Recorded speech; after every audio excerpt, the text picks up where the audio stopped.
A Bíblia Nossa de Cada Dia está começando agora e nós vamos meditar no belíssimo Salmo de número 16, que foi escrito por Davi.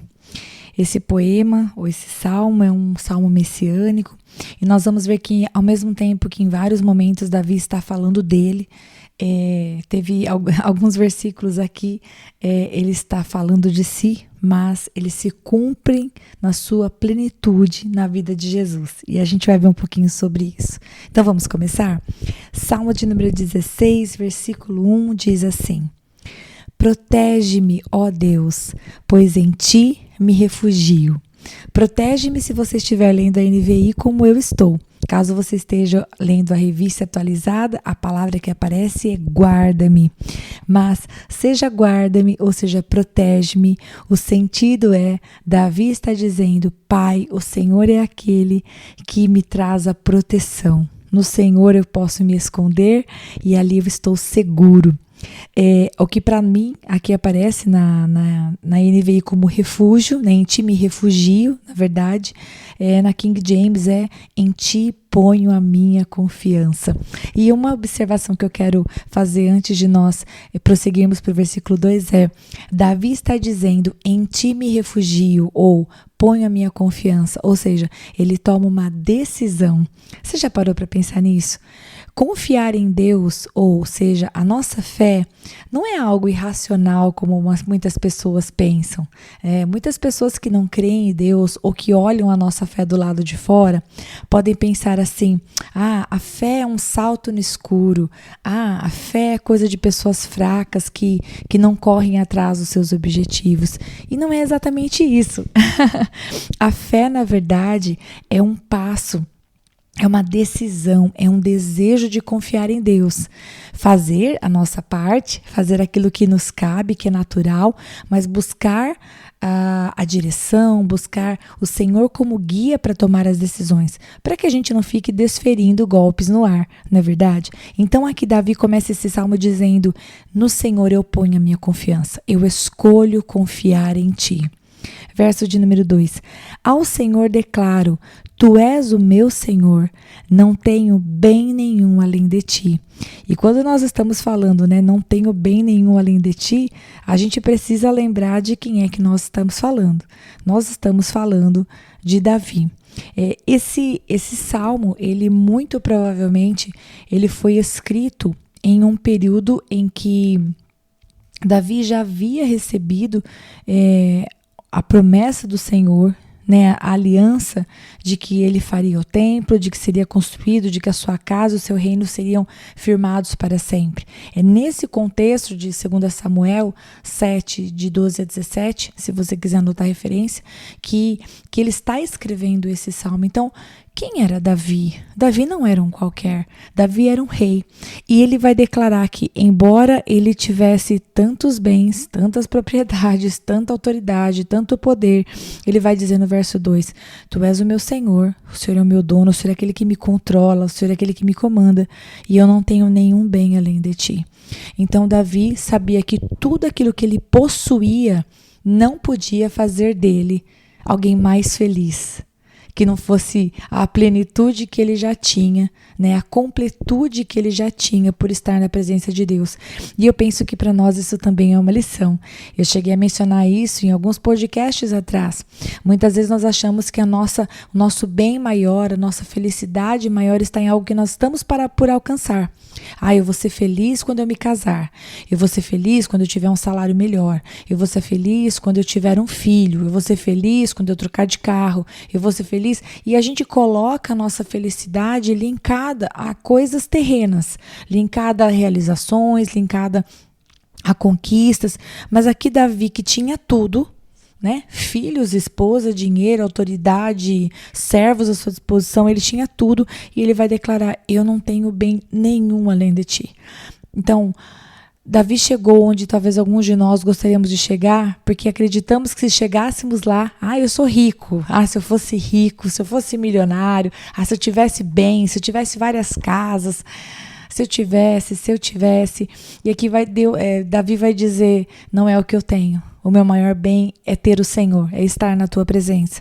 Verso 3, quanto aos fiéis, fiéis aqui na tradução, ou santos, que aparece na King James, quanto aos fiéis que há na terra, eles é que são os notáveis, em quem está todo o meu prazer. Então, Davi está dizendo, aquelas pessoas que amam e que temem ao Senhor, eu sinto prazer nessas pessoas. Versículo 4. Grande será o sofrimento dos que correm atrás de outros deuses. Não participarei dos seus sacrifícios de sangue, e os meus lábios nem mencionarão os seus nomes. Então, a gente vê aqui no versículo 3 e no versículo 4, duas ideias contrárias. Davi dizendo, aqueles que temem a Deus são essas pessoas com as quais eu me relaciono e neles eu tenho prazer. E essas pessoas que rejeitam o Senhor e que andam segundo o caminho dos outros deuses, com esses eu não vou nem mencionar os seus nomes, né? E isso pode parecer uma ideia radical demais, mas Davi, que era um homem que buscava fazer a vontade de Deus, ele também buscava manter-se longe daqueles que não queriam caminhar com Deus. E era uma decisão dele, e ele deixa isso bem claro. Vou estar com aqueles, né? Não vou participar dos seus sacrifícios de sangue. Já no versículo 6, eu quero acrescentar um verso bíblico para nós meditarmos juntos. O versículo 6 diz assim, versículo 6 não, o versículo 5, Senhor, Tu és a minha porção e o meu cálice, és Tu que garantes o meu futuro. E quando nós olhamos para Números, capítulo 18, versículo 20, nós vemos assim, o Senhor disse a Arão, você não terá herança na terra deles, nem terá porção entre eles. Eu sou a sua porção e a sua herança entre os israelitas. Então, Deus estava dizendo para Arão que a porção dele, ou seja, o seu prazer, o seu quinhão, a sua conquista, aquilo que ele teria, né, o seu cálice, seria o Senhor. E aqui Davi está usando as mesmas palavras, dizendo, Pai, Senhor, o Senhor é a minha porção. O Senhor é aquele que vai garantir o meu futuro. Olha que coisa mais linda, gente. Nós podemos semear o nosso futuro, nós podemos fazer planos, nós podemos projetar, nós podemos imaginar, nós podemos orar a respeito, mas realmente a resposta e a garantia, eu acho que é isso, a garantia, a certeza do nosso futuro está nas mãos do Senhor. E o versículo 6, ele vai falar mais uma coisa muito linda a respeito desse mesmo assunto, de Deus ser o cálice, Deus ser a porção. Olha o que diz o versículo 6, fala assim, ó. As divisas caíram para mim em lugares agradáveis, tenho uma bela herança.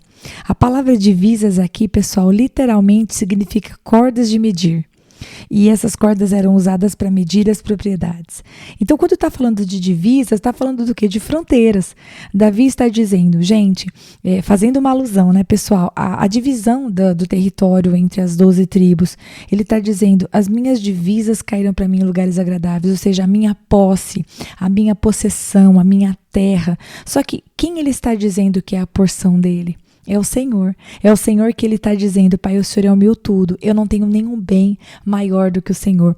Então nós podemos dizer, sim, ele estava dizendo que a terra dele era uma terra abençoada, deleitosa e proveitosa, mas no contexto do Salmo ele está querendo dizer, a minha herança é maravilhosa, e quem é essa bela herança? É o Senhor. E aí no versículo 7 continua, bendirei o Senhor, que me aconselha na escura noite, o meu coração me ensina. A palavra coração aqui, queridos, na sua tradução, significa rins. É como se o salmista dizendo no mais profundo, nas minhas entranhas, né? Naquilo que tem de mais escondido. Ou seja, na sua consciência, né? Se fosse para nós fazermos uma relação. Então, aqui Davi está dizendo, quando eu me deito na minha cama, eu não pego o celular. Tô brincando. Ele está dizendo, quando eu me deito na minha cama, eu falo com o Senhor.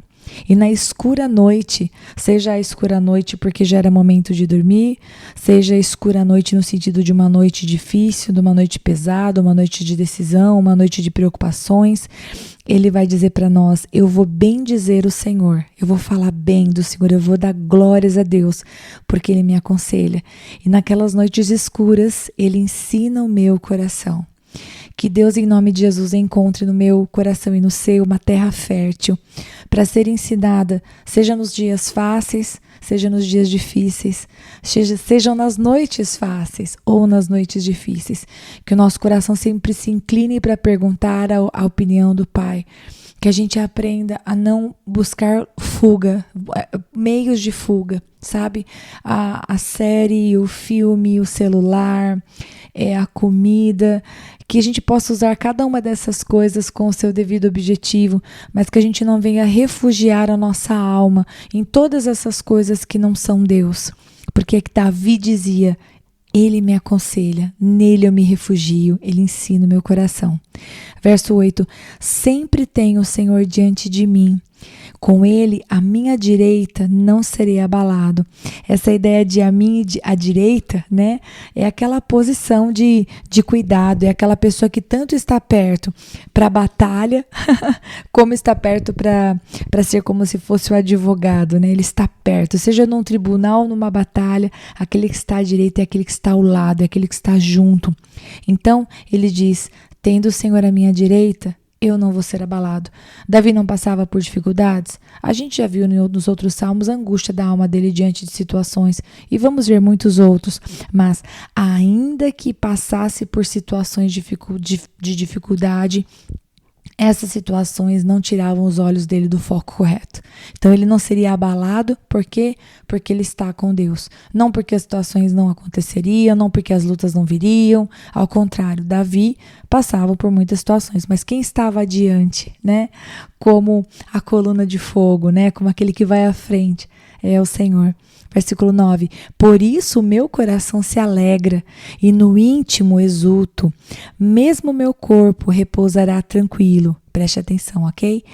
Porque tu não me abandonarás no sepulcro, nem permitirás que o teu santo sofra decomposição. Agora eu quero que você preste atenção comigo nesse verso 9 e no verso 10, porque Davi vem falando da sua confiança no Senhor e depois ele vai dizer que o seu coração se alegra, que no seu íntimo ele se alegra e que o corpo dele vai repousar tranquilo. E que quando ele estiver repousando, o Senhor não vai abandoná-lo, nem mesmo no sepulcro. Bom, poderia ser Davi realmente pela fé declarando: meu corpo não vai sofrer decomposição, eu vou morrer e o Senhor vai me livrar. Mas quando nós vamos ver na palavra, porque toda ela se completa, ok? Toda a palavra se completa. E eu quero que você anote aí duas referências. A primeira delas é Atos capítulo 2. Verso 29. E quem está falando aqui é Pedro. E Pedro diz assim, lá no versículo 29 do capítulo 2, ele fala: irmãos, posso dizer com franqueza que o patriarca Davi morreu e foi sepultado. E o seu túmulo está entre nós até o dia de hoje. Olha só, ele está explicando. Davi morreu, o túmulo dele está aqui, verso 30. Ele, porém, era profeta e sabia que Deus lhe prometera sob juramento que fariam dos seus descendentes assentar no seu trono. Verso 31. Prevendo isso, falou da ressurreição do Cristo, que não foi abandonado no Hades, nem seu corpo sofreu decomposição. Deus ressuscitou este Jesus e todos nós somos testemunhas desse fato. Então aqui Pedro vai desvendar para nós a respeito de quem Davi estava falando.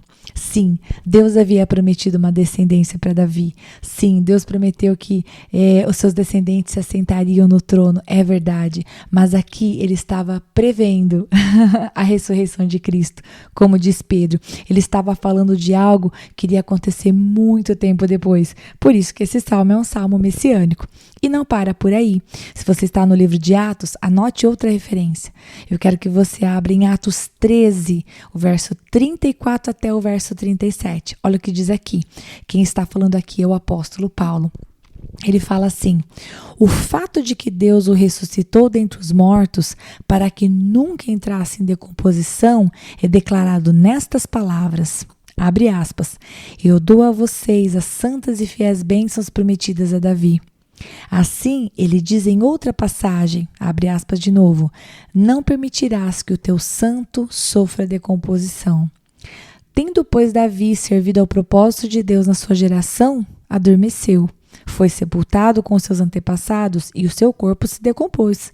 Contudo, aquele a quem Deus ressuscitou não sofreu decomposição. Então aqui Paulo está defendendo que Cristo era o Messias e o mesmo Messias que havia já sido mencionado profeticamente pela boca do nosso amado Davi. Olha que lindo, né? A própria palavra de Deus se completando. E para finalizar, Davi vai dizer: tu me farás, verso 11, tu me farás conhecer a vereda da vida. Alegria plena não, né, gente? Alegria plena da tua presença. Eterno prazer à tua direita. Então, para finalizar, Davi vai dizer que os caminhos de vida dele vão ser conhecidos, porque o Senhor os fará conhecer. E eu acho que isso é uma oração que nós podemos pedir ao Senhor. Senhor, me faça conhecer os caminhos de vida. Senhor, me faça olhar para a minha vida como o Senhor olha. Senhor, me ajuda a tirar da minha vida aquilo que não te agrada. Senhor, me ajuda a realmente derramar o meu coração e centrar os meus esforços naquilo que é o mais importante. Senhor, me tira as distrações, né? A alegria plena está na presença dele, é isso que Davi vai dizer. E há um eterno prazer à sua direita. Significa ausência de problemas? Eu espero que você já tenha entendido que não.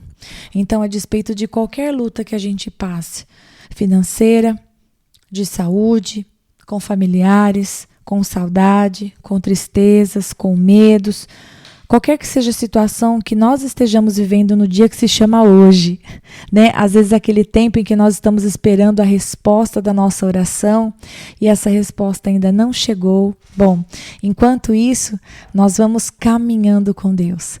Nós vamos dizendo para o Senhor: Pai, tal coisa não aconteceu, tal situação ainda não mudou. Senhor, a minha esperança ainda não encontrou resposta, mas o Senhor é o meu bem maior. A gente vai falar para Deus igual Davi falou: eu não tenho nenhum bem maior do que o Senhor.